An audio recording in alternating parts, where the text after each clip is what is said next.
Finally, it's the shadows. Well, shadows can look quite purpley, so I'm using ultramarine and alizarin crimson.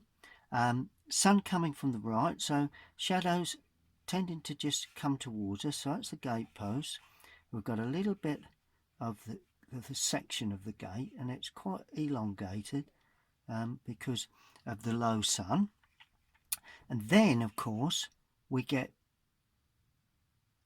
the post and the top of where the snow is sitting on the top of the post, across the top there, across there, down the right hand side, and these then become in shadow. See the way we're getting the shadow effect with that? And also areas here, a little bit of shadow there, just hinting perhaps there may be some snow onto that. Certainly here in the lower area,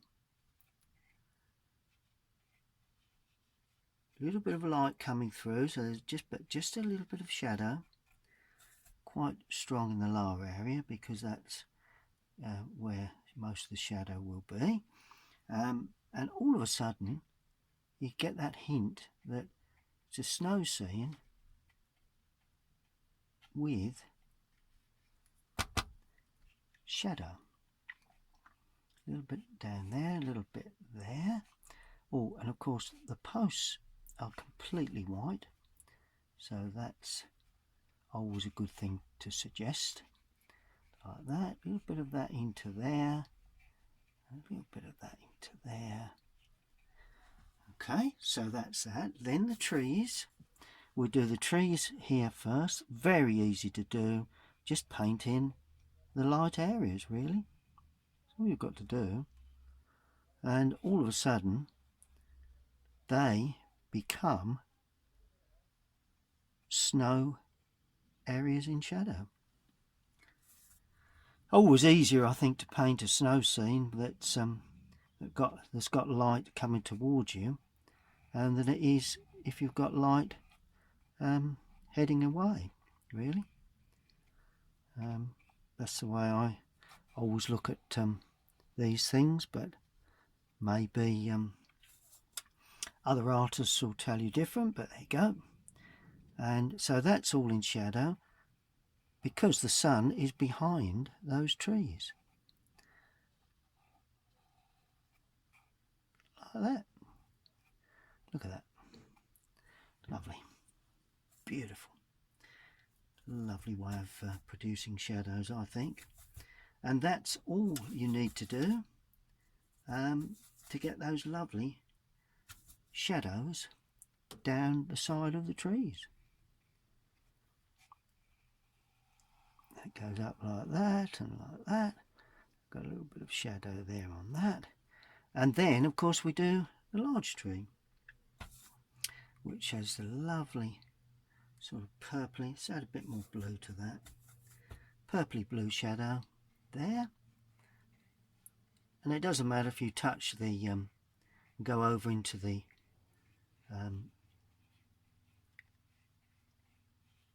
dark area of the trunk, all the better really, to be quite honest with you.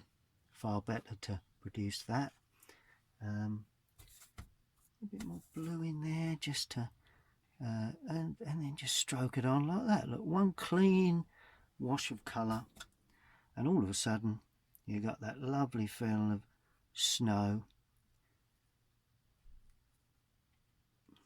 There we go. Certainly paint on all of those light areas. That lovely feeling of snow, and that's finished there. Go there like that, and this one goes up there, and this one goes up there. And that is as simple as that. The gaps you leave are the snow areas.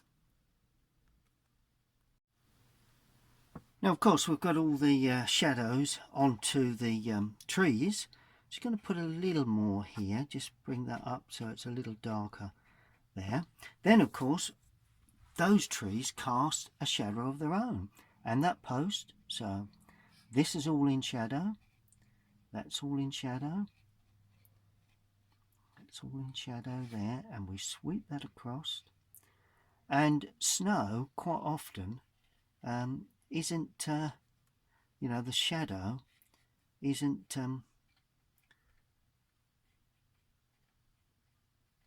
always very even, because quite simply, a bit more blue in there now, quite simply the snow is obviously, you know, driven in places, not necessarily covering everything, but of course where that trunk comes, that'll be solid like that. But of course where the hedging is, where those trees are, you will have plenty of gaps. And just have fun with these shadows, and then allow the brush to run out of paint, and that gives that broken effect. And that is all you need to know to paint a lovely snow scene and associated trees. Well, there's the scene on my computer screen, and this is painting, my interpretation of painting itself. All that it needs now, got a bit of a border, taken the surround off, all that needs now is for me to sign it. And I always recommend you sign all of your work, whether you think it's good, bad or indifferent, and because you never know what will become of it one day. Who knows?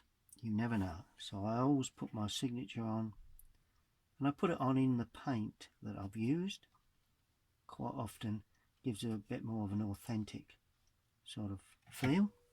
So that's it. I hope you've enjoyed that, and have a lovely Christmas, and stay tuned to my YouTube channel, but also Painters Online. We'll see you all again very, very soon. Thank you for watching.